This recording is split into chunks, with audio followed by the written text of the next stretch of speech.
I'm Dr. Danite, and this is the Bliss Lab, where we approach life as a delicious experiment. From Tantra to embodiment, from polarity to pleasure, we're here to study bliss, one juicy conversation at a time. Hello, my loves. Welcome back to the Bliss Lab. I'm your host, Dr. Danite, and I am joined today by my very best friend of 25 years, my confidant, my advisor, an incredible woman that is so heart-centered and wise, and someone I love dearly to help me unpack this conversation today. This is Tonya. Thanks for coming, my love. Oh my gosh, it's so great to be here. Thanks for having me. This is like what we do every day on the phone, but we're going to actually let the world hear it.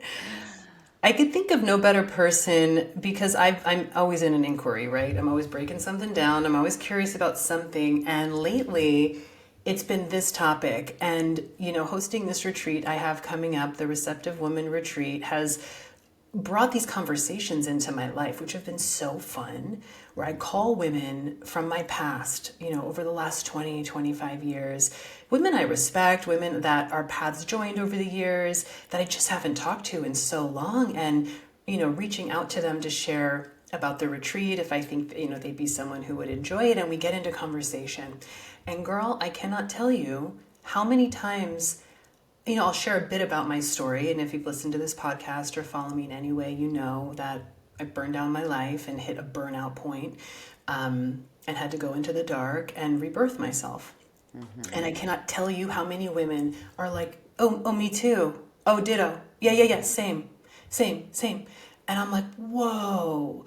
And so it's become just such a point of curiosity to understand those journeys, to find the commonalities and to understand what this journey of being a woman is like, and why we hit these moments. It's almost like these big pivot moments, or these table clearing moments, or these moments of big decision changes. It's almost like women live to a point where the life they had created consciously that fulfilled them at some point no longer fits.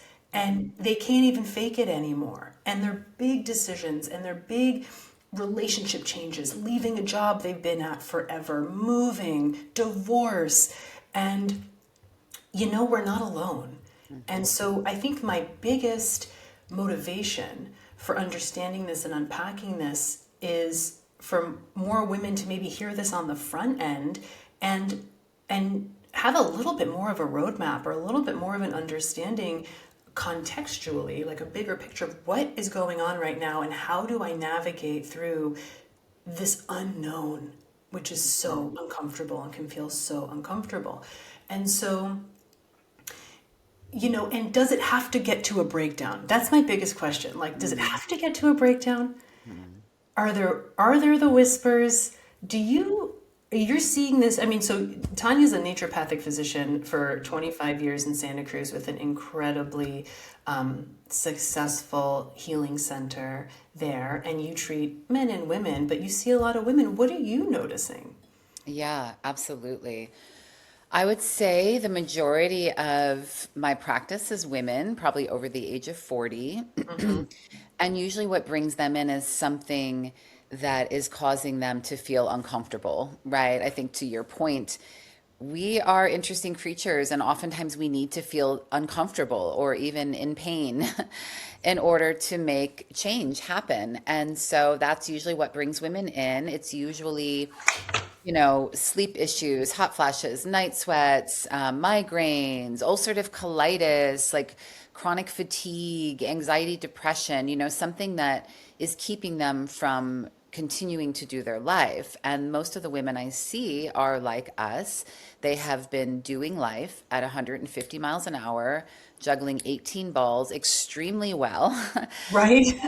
for 20, 30 years at this point. Right. And so, but what usually brings them in is that physical thing, because they want to keep going 180 miles an hour, but they can't because they're not sleeping, or because they're depressed, or they're having these, hot flashes during the day. And so that's what I find, is that women want that piece, like can you fix my migraines? Can you fix XYZ so that I can get back out on the racetrack going 180 miles an hour? Isn't that interesting? It's like, Mhm. right, like make it go away so I can keep going.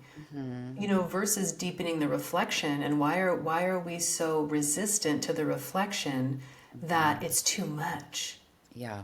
It's too It's much. it's Yeah. such, and then so I ask them, right, because I on my intake I find out that they're working 40 to 50 to 60 hours a week. I live over the hill from Silicon Valley. A lot of my female patients work for Fortune 500 companies. Everyone's in Right. the tech industry, they're in sales. And so I ask them, do you really need to continue to work at the level that you've been working? And it's like shocking. They're like, wait, what did you ask me? Like, they've never even considered that, right? Because we've just been in the grind for so long.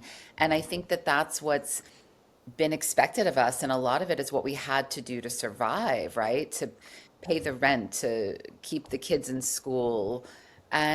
But we're in a different place than we were 20, 25 years ago, even 10 years ago.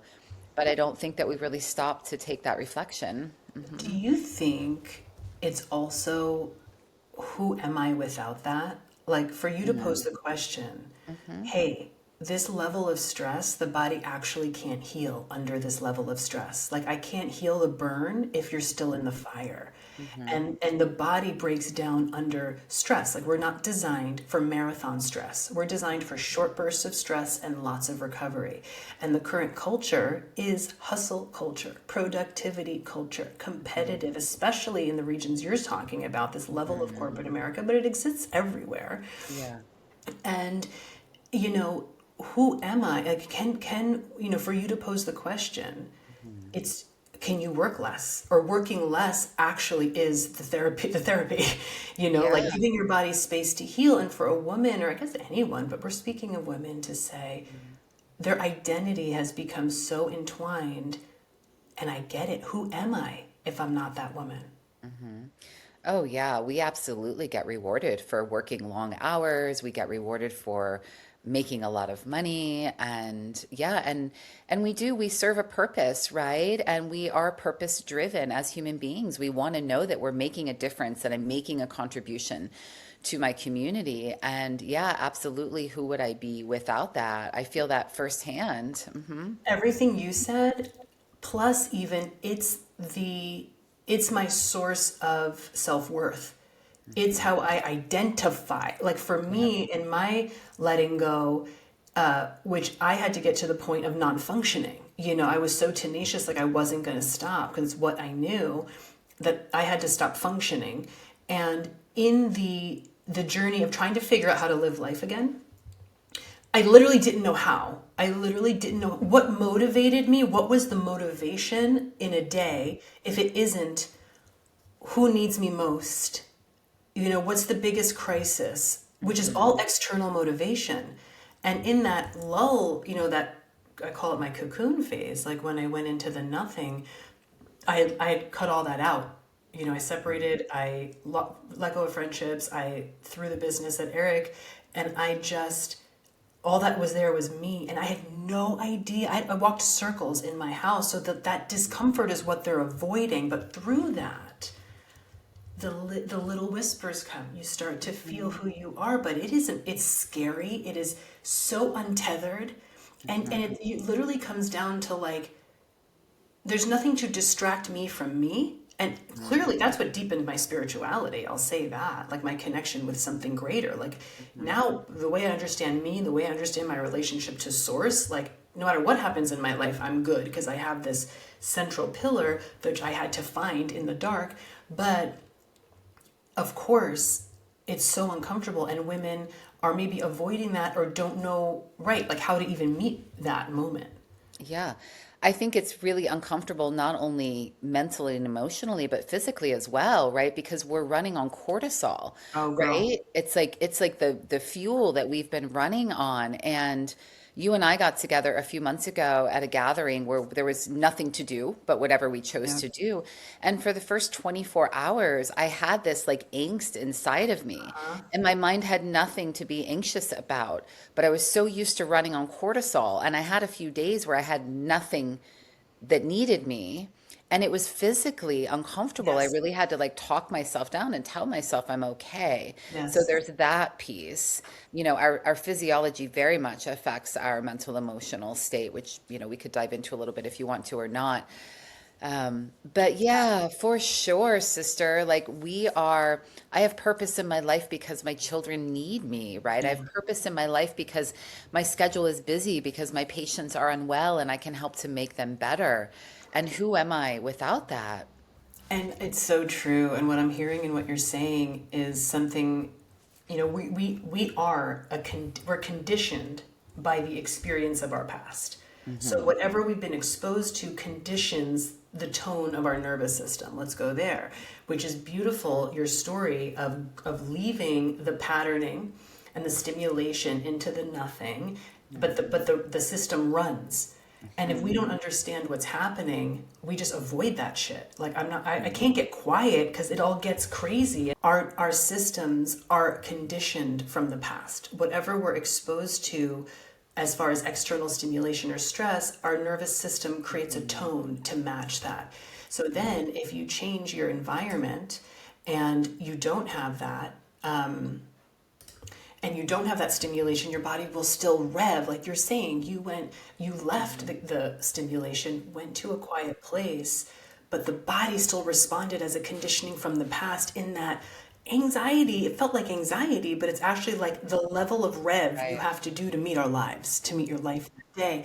And if women don't understand what's happening then in that situation, they're just going to avoid it. They're like, well, I can't get quiet. If I get quiet, it all comes. So I just got to keep busy. And that's another Mhm. reason we just stay in it versus understanding. So what happened, Tanya? Like, you wrote it out? Like, what did you have to do to find the Well, first was peace? understanding it because the first question is like, oh my God, what's Yeah. going on? Like, are we about to have an earthquake, a tornado? Like, why am I feeling this anxiety inside of me? Right?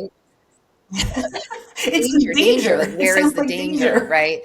And then I had to really get like, oh no, I'm just Right. used to that's the fuel that my body runs on to get my day to day done. And so allowing it to be there and then just doing nourishing practices. We jumped in the cold river, breathing, Yeah. getting some good deep sleep. Yeah. But I want to highlight one other thing that you made me think of that came up for me recently Yeah. because I'm in this phase as well. And I Yeah. recently took 3 days of Yeah. just deep. I went away to a retreat where everything was taken care of for me and I was around no one. And I had this fear come up that if I allow myself to sink into this like nothingness, I might not ever come out. And you have responsibilities, and there's things that you've built that are relying on you. But Mhm. isn't that powerful that one, that's how deeply your Mhm. system's craving it? And I might Yeah, not that's a ever come fear. That, out. yeah.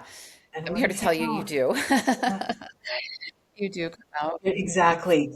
You Yeah. absolutely, you hit a point. I But mean, yeah, I and I think also there's a love. time when what we were doing felt really rewarding, right? And I also think that we don't always notice. We think that stress is something that obviously feels uncomfortable. A fight with my mother-in-law, like, Yes. a boss that I Yes. hate. But what we don't realize is the same physiologic reactions are happening when I'm, changing my toddler's diaper and I have 10 minutes to get on a Zoom call Yeah. and, all these things, or even doing a job that I love, but it requires me to be on. I'm scheduled back to back, I got to commute, all those things. There's still a stress on the Right. system and we just don't realize it. However, I think when we're younger, we feel more of the rewards, right? We see our career growing, we see our children growing, we have a little more money in the bank, we're a little more secure. And then I think there comes a point when I see it, I've seen it in you, I see it in me, and I see it in a lot of other women around that 20 for sure, 30s pushing it, where all of a sudden what we were doing doesn't feel as rewarding anymore. It starts to feel really depleting, but it takes an awareness, right? Because the patients I see come in and they're just like, well, let's just put fuel in the tank and let's just put a Band-Aid on it. I need to get back out there. And we don't often Put me consider, back in the oh, is game. there a Fix me up. different game to play? Like to even consider that reality. I would love for that to be one of the Hmm. messages that come through here, that there is Hmm. a different game to play. And what you're saying reminds me of a frog in boiling water. It just, the heat increases so little at a time, but Yeah. cumulatively over time, you hit a point, it's so gradual, Hmm. and you just adapt, adapt, adapt. I just kept expanding and becoming more efficient and more time savvy. And I would just, fit more in less time and make more lists Hmm. and more fucking lists. But it's like the frog in boiling water. And now, I mean, add in, yes, in your youth, it feeds something different. You're also, what I see in the stories I hear with women, there's a proving of self to self. I think I mean, Yeah. if you can Hmm. agree with this with me, for me, I was like, holy shit, look what I can do. I didn't know I could run a business.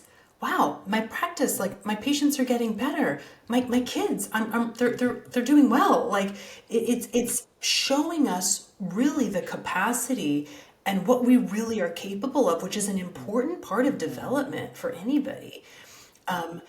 But then it hits a point of too much, too long, and it's not an enduring system. And then there's Yes. hormonal changes in women. And this is the part I think is fascinating. Let's unpack this, that hormonally, we're set up in our youth to Hmm. give a lot of fucks, to care, to procreate, to birth, to nurse, to give. And these lives, these are children, and even for women who aren't mothers, it turns into nurturing something. You're Hmm. mothering something. And you give it everything you got, and to sacrifice self so much, we're hormonally set up to do that. Then we hit perimenopause and things start to change. What do you notice in that Well, I think a shift? lot of things happen. So, for sure, what we know about perimenopause, by definition, we start producing fewer hormones, less estrogen, less progesterone. It's a very natural, excuse me, it's a very natural process for every woman in the world who lives to be in her mid 40s, although I think it's Right. happening a little more and more. But what happens, even though it's natural, it's still stressful on the system because we were used to having those circulating hormones for so long, right? So what happens is our body will then go and start to tug at our adrenals because our adrenals produce some precursors to these hormones. So the body's like, wait, where are my hormones? But the thing is our adrenals are our stress glands. And so they're the ones that are releasing all of these stress hormones, right? Our epinephrine, our norepinephrine, our cortisol. And so by the time we get into our 40s and perimenopause hits, our adrenals are already just naturally tired. We don't get new adrenals, we don't get new upgrades every decade. So our adrenals are already tired, and then our body starts to tug at them even more. And that's when we start to see the depression, the anxiety, the fatigue, the like lack of drive, the lack of motivation. And one of the hormones we were talking about the other day is oxytocin, which is a hormone it's our love hormone, it's our connection hormone. When we breastfeed, we're like loaded with oxytocin, right? Because it has us form a bond with our child. And it's fascinating. I only recently learned this, but as we go through perimenopause and into menopause, our oxytocin levels actually drop. And so we give less fucks. And it's not just a Yeah. mindset, like it's what's Yes. happening in our bodies. And Yeah. I also think it's a perfect time, right? Because usually at this age, the business or the career is pretty solid, right? We don't have to work as hard to make as much money. Our children, hopefully, are, they're out of diapers, they're independent, they're even out of the house. And so people don't need us as much. And so women start to turn inward, is what I see. Hmm. It's so true, and I do think this is a absolute underlying piece to this pattern, this phenomenon we're seeing in women of the hormonal shift. It Hmm. literally changes the brain. And I know women that hit this point and they're like, I don't make dinner anymore. I can't even make dinner. I don't want to make dinner. Like, it's just no.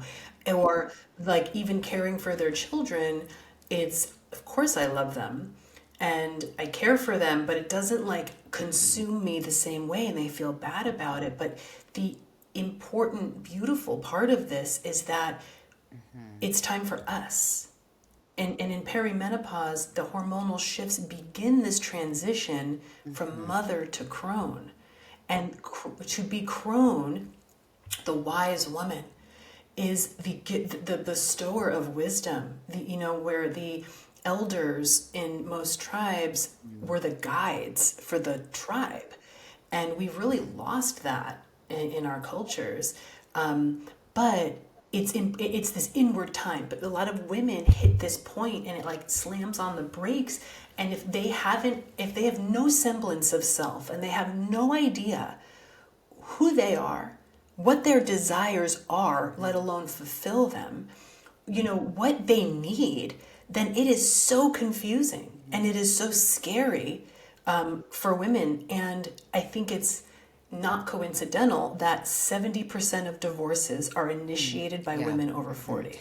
And it's even more difficult to understand when you're feeling depleted because you're not sleeping, because your progesterone is dropping and you're having hot flashes and night sweats and you're feeling anxious. And no one's talking about perimenopause and menopause. Nobody. No, I mean, and if they are, it's like, oh my God, menopause, the change, Yep. it's the end, dried up, and it's wretched. And it doesn't have to be. Menopause is not a disease, it is a transition of the body, but a Mhm. chronically stressed body will not gracefully transition because of what you were sharing. The adrenals, you Mhm. need the adrenals to support this transition. If they're already quivering like little raisins because they're tired, they're not going to be able to support it. The liver's really bogged down from crappy lifestyle, and it's not going to be able to support the transition because the truth is menopause is a rebirth. Menopause is a liberation. Menopause is a transition. Mhm. It's the beginning of the most, it could be one of the most beautiful times in your life where it is centered in self. And what you have in that time is Mhm. wisdom, which is different than knowing shit. Wisdom is like Yes. living shit. Wisdom is I know because I've lived it. And I've adopted this belief because I fucked it all up and I figured it out. Mhm. And when you do it that way, what you then know is Mhm. embedded and and then you share that wisdom. It comes from a different place. And let's Yes. rebrand And menopause. something else that you just brought up, it's when you share that wisdom, we've lost those natural communal spaces where we would share, right? We're no longer sitting around the fire nursing babies. We're no longer sitting in the red tent during our bleeds. We're no longer gathering as women. I see it happening more and more as this movement is happening. And it's one of the most important pieces, I Yes. think, just as it is for men to gather with men, Yeah. is for women to gather with women to Women coming understand, right? To together. gain this wisdom from each other, not from books, not from podcasts, but from gathering together. I love it. And that's a big motivation for the retreat for sure is just for women to, if any of this sounds like you've touched on it, you're in it, you're coming out of it, you might be going into it, that it's not meant to be done alone. And the way women support women is like no other support that exists. Creating safety with women of different ages, which is so Mhm. how it's meant to be. It's a non-negotiable to go through this with peace and to extract the nectar of these phases of life, because life, it's not, life is not about how do we just stay super happy all the time. Like, look, my podcast is called The Bliss Lab, and every episode is fucking dark. It's like the breakdown, dancing with the dark, the sacred breakdown. Why? Because this is what it makes me think. There's a saying in Tantra: no mud, Mm. no lotus. The blooming lotus is a metaphor of the thousand petal lotus blooming in the crown chakra, opening the central channel to divine energy, enlightenment. You cannot reach this state of bliss if we do not have the mud, the density, the primal, the emotional, the sexual. This is Tantra. That no mud, no lotus. So this toxic positivity or spiritual bypassing, no one's doing it on purpose, but it's using these concepts to never Mm-hmm. have to go into the mud. But the mud Mm-hmm. holds the roots of the lotus, of the opening. And so, with what we're talking about, these dark nights of the soul for some women, these, I'm lost and untethered, and I just know that no longer works for me, but I have no idea what does. Girls, ladies, women, gnarly, I feel you. It is the most uncomfortable thing to say, I'm not her anymore, but I Yeah. really don't know who I am yet, and to breathe into the space of the unknown. And you even said it so beautifully. I said, how did you get through it? You said, I Mm-hmm. had to be with it Yeah. and And feel it. what allowed me to be with it and feel it was the yin time, right? So we're going 180 miles an hour. Everything's going great. Everything's going great. All of a sudden, it's not going great. I'm still trying to go 180 miles an hour. I'm realizing that it's not feeling good. It's really Yeah. difficult. But I don't know, like you said, what should I do? Where should I go? Who do I see? And so when you think of a pendulum, we as women, especially in this generation and in these times, we were born after the women's movement, right? Where thankfully we were given all of these rights to an equal education, to higher status and higher paying jobs, right? And so we were told to strap our ball sack on because you can, right? Climb the corporate ladder. You Yeah. can do it all, girl. We know power to the woman. And so we did. So we did it Yeah. all, right? And so we've been over here in order for the pendulum to find balance. And this is, I've heard it, but this is wisdom that I have learned. The pendulum has to go over to the other side where we sit in nothingness and have all of our needs taken care of. And that's why I love your retreat so much, because one thing I want to say is that the first time I was ever with all women, I didn't even realize it until I got there. I went to the Women's Herbal Symposium in Northern California. It was like 350 women.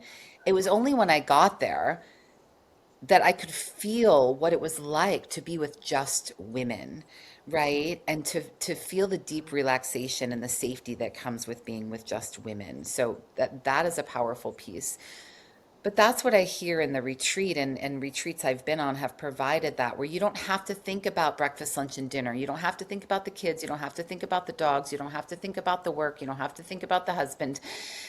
You have all of your needs met. And so we need to swing over here into the space, because what you're talking about too is creativity, right? Creating, well, who am I if this is no longer who I am? You can't create in that sympathetic fight or flight, go, go, go state. There's no room for creativity. So we have to come over here and be in that nourished state in order to come back to balance. Okay, so I originally formulated Bliss and Tallow as a clean, deeply nourishing body butter, using tallow as the main ingredient because honestly, the moisture is unreal. It's rich and not greasy, and it just lasts like 24 hours lasts. It hydrates deeper into the skin instead of just sitting on top of the skin. Okay, but here's the thing. I didn't just make this for your skin.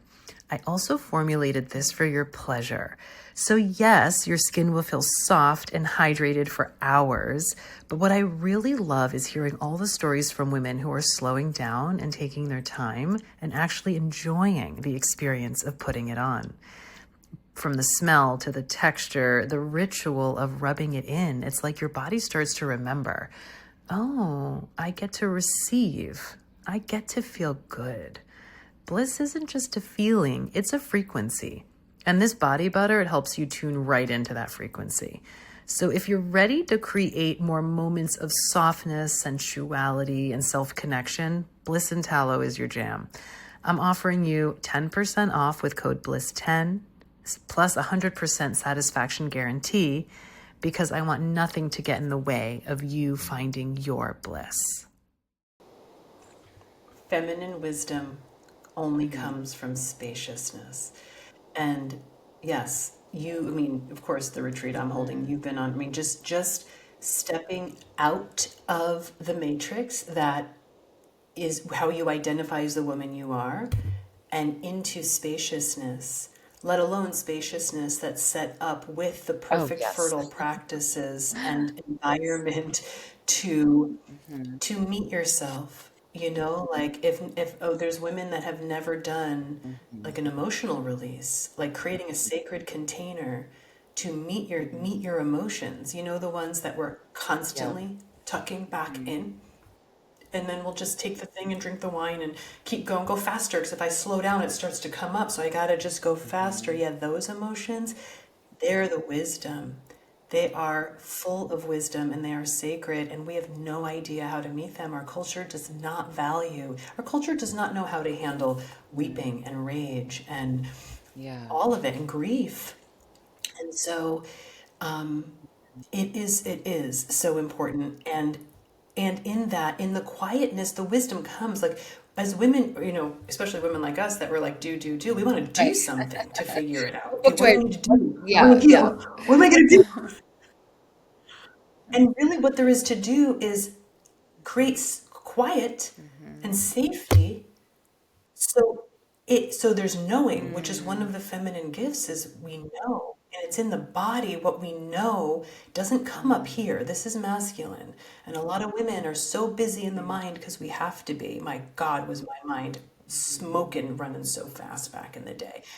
To quiet the mind and to give spaciousness and quietness to the body, the wisdom for a feminine comes through the body. And there's just, I know, I get it, I see it. And it's through the yin, like you were saying, through the space, and through being willing to sit with the discomfort that first comes up in that space and not fix it, not, overly analyze it, but literally just be with it. It was shocking to me how mhm. therapeutic just sitting I with think my what you emotions was. just shared is so important about listening to that inner wisdom because we are taught and we are acknowledged and celebrated for being in our heads, right? And and that and we all have masculine and feminine within us. However, we as women were mostly feminine, and that being in our heads is masculine, masculine, masculine. And learning to trust that Mhm. intuition, and it starts little, right? It's that knowing like just kind of I know I should do this, or I feel this calling, even though my brain may have its own story around it. That doesn't make sense. That's not convenient. That's not whatever. But when we start to listen to that intuition, it is always right. And the more and more we tap into that, the stronger that connection becomes. And that's what you're talking about. Mhm. It's so true. And didn't we all have to run our own Uh-huh. experiments? I know I did. I was like, I'm going to play a game where I'm going to do whatever the fuck this little voice says. Even if it makes no sense to me, let me just see. I Mhm. just bliss lapped it. Girl, from the little things to the big things. Like sometimes it would be like there'd be a pen on the counter and I'd be leaving and I'm like, and I just wanted to grab the pen. I'm like, I don't need a pen. I'm like, grab the pen. And I'd grab the Right. pen and I needed the Uh-huh. pen, like really needed a pen. That's so tiny to the bigger things of like, Mhm. no to this friendship or no to this line of work. And here's the kicker. Did you notice this too? I can now tell that that voice and that knowing and even my desires, which I want to get into a little bit more, they were always there, but I had cut off, I muted them. But they still kind of had a vibration. They still kind of had a presence, but I never responded to them. It was almost a joke. It was like, oh yeah, that's that little thing. And then I opened my communication to them and they get louder. And the more you respond to them, I have a different Yeah. relationship now to those feelings in my body. And it's not really a Yeah. voice, it's a knowing.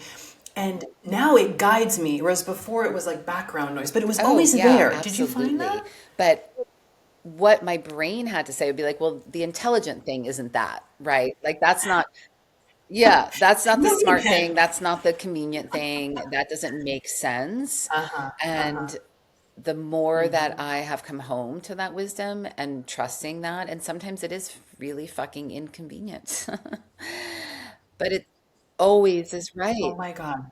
So inconvenient. But you know Hmm. what I find is more Yeah. inconvenient? when I ignore it and Mhm. shit just keeps blowing up because it's not the way that I want it to go, it's the way it needs to go. And it's Yeah, actually, this is wisdom. It's more inconvenient to ignore the knowing yeah, because you're going to have more fuckery in your future yeah. because there's a divine plan and there's so much love for us.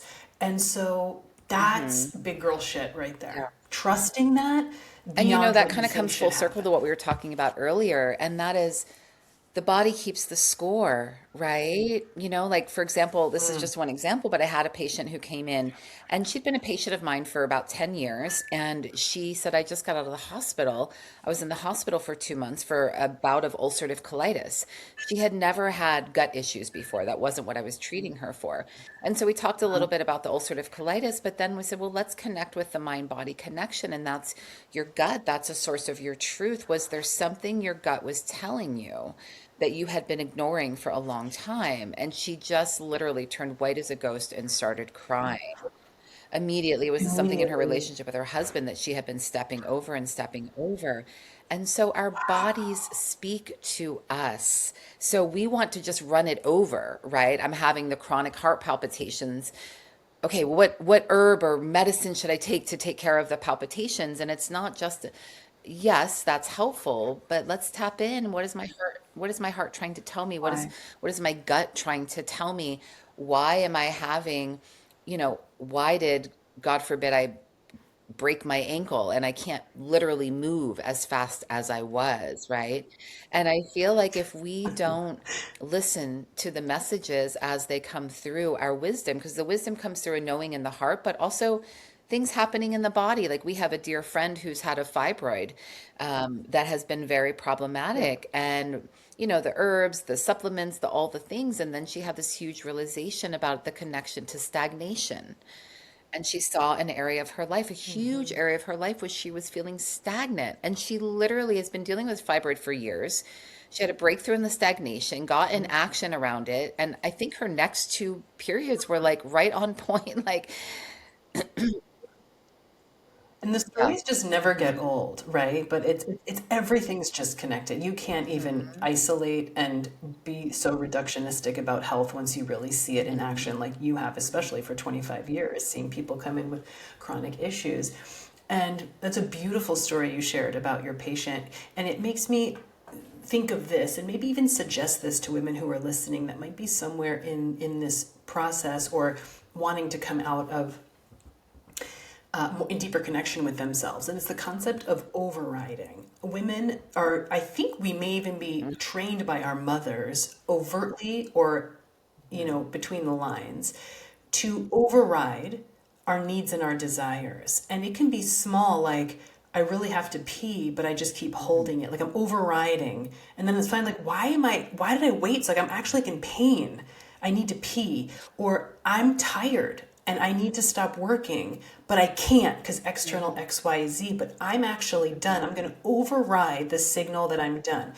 I'm at a party. I really want to leave. I'm too tired. I don't want it. It's too noisy. Oh, but I just got here. I'm going to override that knowing that I'm done and I'm really ready to go, but I ended up Hmm. staying 2 more hours and I'm sick the next day because of it.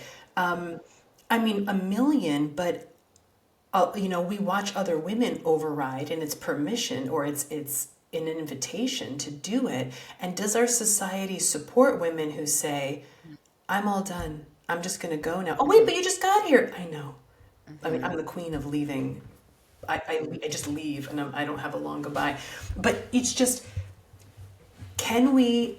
So my invitation is to notice first, even if you don't act on it, notice the desire. I actually don't want to be friends with you. I'm done. You know, when you're on the phone with somebody and it's enjoyable, and at some point your energy drops and you're like, I don't really want to be on the phone anymore, but the conversation keeps going and obviously this never happens with me, Obvious. but other people. And like, if you listen to your body, it's energetically Hmm. done with that conversation. You stay on the phone another hour because they're still talking or you feel bad hanging up. Hmm. That's an override. What if you lived your life where you're like, oh, I'm sorry, my energy just dropped. Or I have to go, whatever you say. Or you leave when you're done. You eat when you're hungry. You go to bed when you're tired. Like, what if that's the way things And went? what if we only Yeah, the concept. what if the only people in our community are the people that can support that, even if it's inconvenient for them? What if I'm on the other end of the phone and I Shouldn't that really wanted be? to share this thing with you and you're like, "You know what? I'm just really tired right now." And because I love you, I want you. Uh, I would never want you to stay on the phone longer or whatever, right? Because I care about you and I want you to take care is of a yourself hundred. more than my own needs. And can we continue to surround ourselves with those people? And there will be people who will not like that you're putting yourself first. Okay, women, let's Uh-huh. make a list of your friends and run down the list and ask yourself, if I were to say what I needed in a moment when maybe it went against what they were wanting, would they Hmm. be good with it or Right. would they be upset with me? Because it's not just not being upset with me, Tanya, I Hmm. would be so upset with you if you ever stayed on the phone, whatever it is, did anything that went against you, thinking you're Yeah. pleasing me, that And it's hurts okay to me. be disappointed. Because I could I've be got room. disappointed that I don't get a chance to share my story with you tonight. Yes. Disappointment is okay, but I'm not going to be angry or hurt at you. In fact, I want you to do what's best for you. You're going to be Yeah. disappointed that you're not And you going to know get what shitty with else me. is so fascinating? Something that we discover over and over again, and we just What? discovered it when we spent some time together. When we take action in What? alignment with our highest purpose, it affects other people because we're connected to other people. It affects our families, our boyfriends, our husbands, it affects our workplace. Some people may be uncomfortable with whatever choice we're making, but ultimately, it always works for everyone. It's brilliant in that way. When I take action in alignment with with my highest purpose, Wisdom. even if it's, let's say there's a friend Yes. who, is not behaving very nicely to me and I've just been tolerating it, right? And I finally say, you know what? Yeah. I'm not going to tolerate this anymore in whatever way that is, a loving way. It's actually best for them because it wasn't actually serving their highest purpose to allow them to treat me in a disrespectful way. It's actually best for everyone. And Hmm. that's wisdom. Hmm. That's big girl shit. And it is to me one of the greatest acts of self-care I can do is decide who Hmm. I share my energy with. And who I'm exposing myself to is especially more regularly. I did not have a great regard for that in the past, and then my energy would drop, and I would be mulling over something or feel affected or offended or whatever, and that just became something I got used to living with. And my greatest act of Hmm. self-care is these boundaries. And sometimes it's not easy, but these boundaries of like I don't even know how to say it.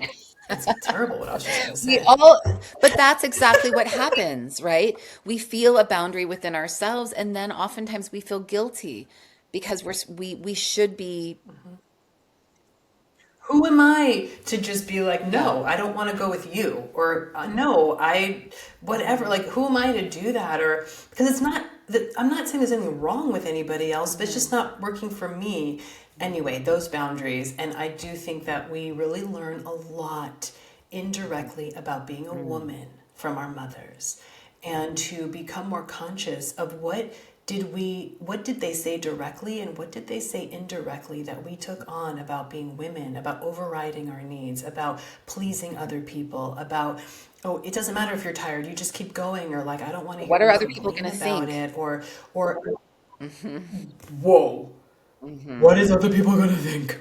And then that becomes ingrained, and then we have to take a moment. We're actually doing a practice like this at the retreat of reflecting and taking inventory. What did I learn from my mother, indirectly or directly?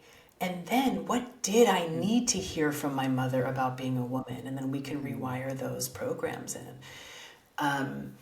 And so those are important things, to reflect on as we reflect on, these moments of pivot where we get to recreate who we are through a deeper connection to who we really are, Tanya, right? Like in that exercise about just listening to your desires, Do you even know what they are? Do women even know what they desire? Forget Yeah. fulfilling them. We'll call that phase two.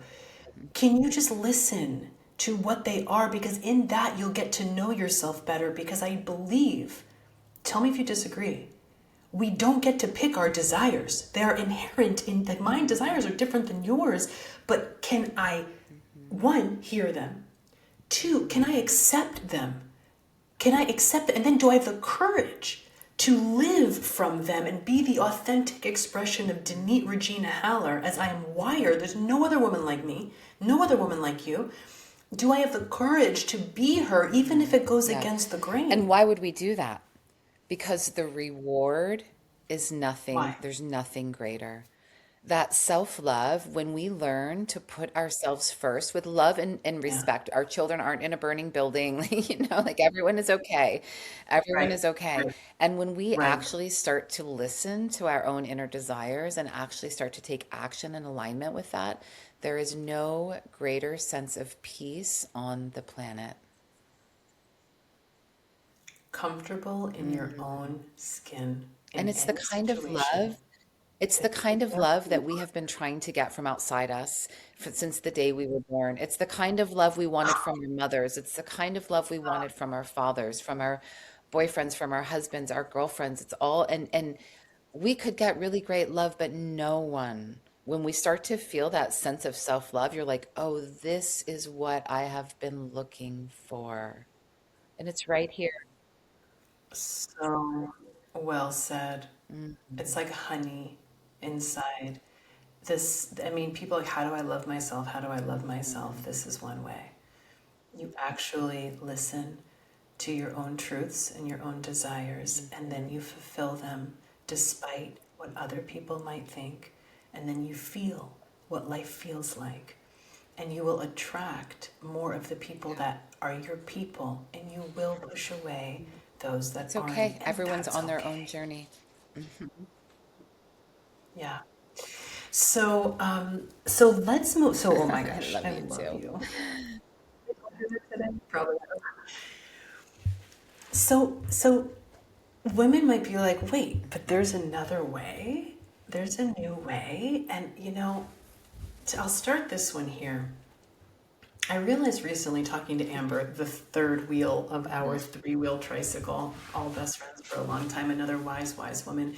And we were chatting and we were like kind of like pulling back in history and talking about the persecution of women, like devastatingly severe persecution of women, the witch trials, all of this, because we were powerful and we connected to the divine that was really threatening to certain institutions and onward. And so women were persecuted, oppressed, second class citizens, slowly rose back up through the feminists in the 20s, got the right to vote, slowly picking back up, coming back into the world until like this whatever 60s, maybe the big feminist movement, maybe 70s actually, where we proved ourselves as men. We had to act as men to get taken seriously, and I think that's what we really had to do to come out from behind, is like, look, we can do it too, we can do it just like you, and we can even do it better, and we can look good doing it. And that was years of emulating the masculine, which is of it's the potential is there. We have the capability, but it's really dangerous on our bodies because we're not wired like men. We're wired like women, and we are very powerful, but it's in a different way. And so we did that for years, and I actually need to say I do believe this is a major piece of why women are burning out, is because they are playing a violin like a drum. They're using a violin and playing it like a drum. I really want this analogy to work. Tell me you get it. Like we're wired like a violin, but we're playing it like a drum, so we can it'll make sound, but it's gonna break. That's like taking a woman's body and making it act like a man. And so this leads to burnout too, because we're not linear, we're not cognitive, right? Men are beautifully those things. We're cyclic, we're intuitive, we're feeling, we're sensitive. Things we were, ridiculed for actually are strengths if we understand how to use them. And so now there's another shift happening where we've done the like men thing, and now women are starting to awaken their power as the feminine. We hear this divine feminine, feminine energy, and if you haven't heard it, like it's a lingo, right? But really, all it means is understanding the power of truly being a woman and operating of playing a violin like a violin. And there's much better sound and music that comes out of that that's sustainable. And this is the new way. Like I did a podcast, Work Like a Woman. There's a lot of jewels in there about how you play a violin like a violin. How you still, of course, we have to produce and achieve things and hit marks, but it's a different rhythm as a woman. This is the new way. The less is more way. The pleasure is not a luxury way. That pleasure is your power. I mean, if you told your mother that, so how are you integrating the new way? Like, let's talk about the new way. This is the gift Yeah, for women. absolutely. Well, I think what you're talking about is being who we are authentically, right? I think you're right. We were showing up as women and we weren't being respected. And so we had to play the man's game. We had to show up as the man. We can do it all. We can do it better. Like you said, we look good doing it. Um, Yeah, and that got us to a certain point, but it definitely didn't get us to a place where we're feeling fulfilled and nurtured. And yeah, right. clearly. Here we That's are why. now. And I just want to highlight, like, I mean, recently I watched a couple of shows, Minx, which took place in the 70s, and then I've been watching some episodes of Stranger Things with my son, and that also took place in the 70s, which I was born in the 70s. Mhm, Like that type of the mhm. sexism, the degradation, the Yes, disrespect, the inequality, like that was in my lifetime. Like that was the broth of the soup that I was born into. So yes. what a powerful time, fast forward 50 years later, how things have shifted and how the power of the feminine is becoming more honored and more respected and more revered. And it makes sense. It's like when a frog is fully being a frog, it's in its full self-expression. It's the happiest. But if a frog is told to act like a turtle, like it's not going to be very happy, right? Oh my And God, I love so the now I'm analogy. discovering Uh, like, oh, I'm a frog that was told to dress like a turtle. And I did it. I right? did really good at it, but I don't want to do it anymore. That's not really where my gifts are or that my full expression is. And so it's a new conversation that's happening across the planet. Mhm. Yeah. And it's, would you say some of the tenets of the new way are prioritizing space, prioritizing Uh-huh. pleasure, not as a luxury. Well, I'll say this, because let's kind of see where we're at with it. But the other theme I hear in women that I'm talking to, they're like, oh yeah, me too, broke down, lost it all, went dark. And the thing that like my soul was so happy about that they would say is, well, now on the other side, what I get, if my main job is taking care of myself and my body and my well-being. Like whatever that was, like the nectar, the jewel, the treasure of going through the dark night of the soul was I cannot shortchange caring for myself, making sure I get sleep, doing meditation, doing yoga, hanging out with friends, going to bed early, whatever it is, like dancing, you know. And that was fascinating to me, which says Yeah. something. And it brings up for me, there's a lot of trust, right? Because making money, which we all need to do, it's what gives us our basic Yes, provisions in the world. It yes. provides safety for us. Making money is a very masculine action, right? Because it usually comes from Hmm. taking some sort of action, right? And so Provision. if we have been the primary breadwinner or a main breadwinner in the family, stepping back from that role can take a lot of trust, right? Like I'm in that space of like stepping back from it, but Yes, really for trusting. real. And what I have found, which is so true over and over and over again, just like I said before, when we're on the path of our highest alignment, like our highest truth, the universe just grants us gifts in the ways that we didn't even know to expect it. like support comes in, money comes in, opportunities, like things that show up that we wouldn't even have known to ask for, right?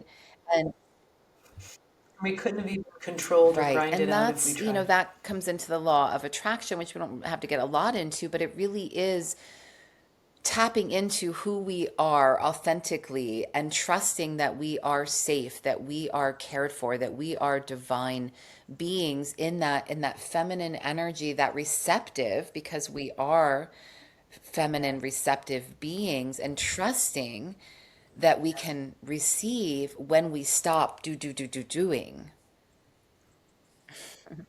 Okay, beautiful. This is the jewel of the jewel, and this is Mm, scary as fuck. It is, I try and stay safe and make sure I have everything I need by working really hard and pushing myself and overriding my needs and not listening to my desires. And that was like so mm, my 30s, okay? Then there's that way isn't sustainable. So what we're implying, y'all, is that it's through letting go and creating pockets of space where we mhm, care for the vessel, we care for the well being, that puts the system in a state mhm, of coherence, peace, which is receptive. If I'm receptive, then it is the law of manifestation and attraction, where it actually makes room for something else to show up into my mhm, life that is a gift.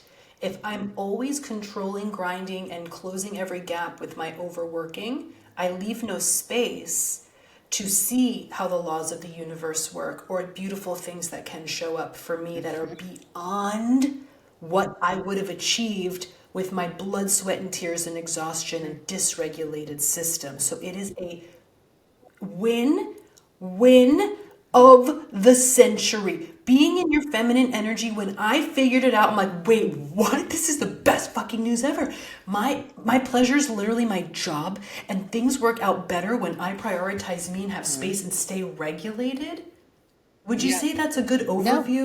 What am I absolutely. missing? Absolutely. It is. It's like trusting that intuition again, and just trusting that as we make space, because when we're doing, we're blocking, right? We're not trusting that it's going to be provided for. There's stuff to do. We can't sit home all day and be goop. There's a balance between the feminine and the masculine, but most of us have been so in the feminine for so long. And I think as we start to, not I think, I know, I live it, I see it in you, I see it in me, right? The more we make room for the feminine, the universe loves to provide for us. And we could probably write a book on the number of incidences where we took a I leap. want I don't to. know how this is going to work. It doesn't make any Yes, sense. It's yes, risky. yes. Trust fall. Trust fall. A trust And fall then into God, something shows into the up. I universe can't count the energy. number of times you or I've picked up the phone like, oh my God, do you know what just happened? If the universe had said, let me give you a magic wand and you can create whatever scenario, things show up that I wouldn't even have thought of. And it happens Yep. over and over. Hmm. That's the new way. It's big girl shit because it's not immediate cause and effect. It's letting go, allowing for some women who have, allowing space for the masculine to come in, allowing space for divine energy to support you. If we never allow space, Hmm. we can't receive. And then we burn out because we're always on the offensive, we're always penetrating, we're always driving. Yeah. Well, of course, there's no room. And so, pleasure is the polar Mm. opposite of stress. It's not just peace, Mm. it's pleasure.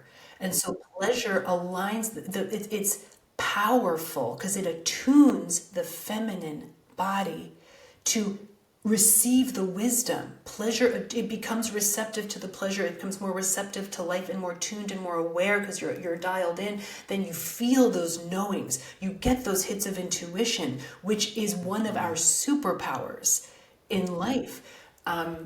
And I could go on, but that's, I think, what I'll say about the new way, and that less is actually more. Wow, that's a big pill to swallow, Universal. but I'm gonna swallow that pill.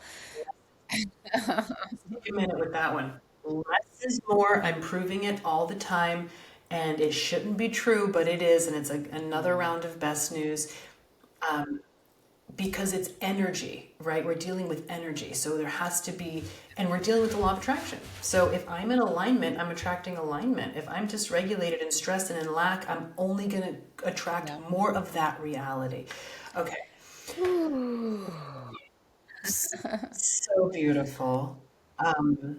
I you are just, I mean, obviously we talk almost every day, so this is very natural, but you really brought so much to this conversation. And I really feel that I was able to, Mhm. just this inquiry of women on these moments in life. And my ultimate desire is to provide a conversation about it and that women aren't alone and that it's precious, it's sacred, and it's birthing. And birthing is uncomfortable Yeah. because it's big and it's an initiation into another realm that is another round of life, another rendition of yourself, and it's earned, And so, my offering of this retreat is one way.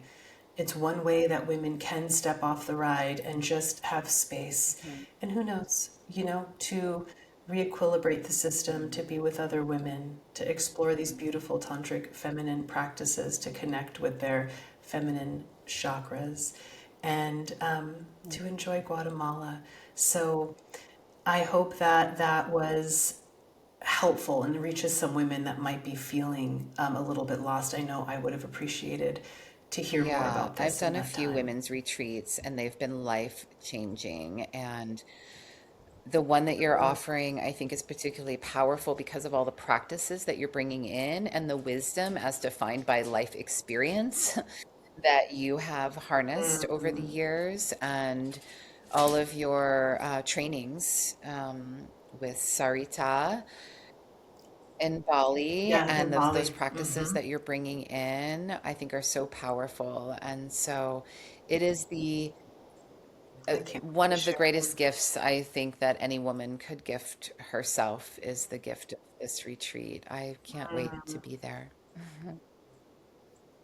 I am so excited and I'm loving seeing the women that are showing up. They're all in similar places, and I know exactly who's meant to be there will be there, and for women to Mhm. listen to that call and listen to that little voice. Well, Dr. Fleck, my love, thank you for joining me on the Bliss Lab. I hope you'll come back and dive into another Thanks for having conversation me with us soon. anytime. Okay, well, that'll be it for today. Love you all so much. Goodbye for now.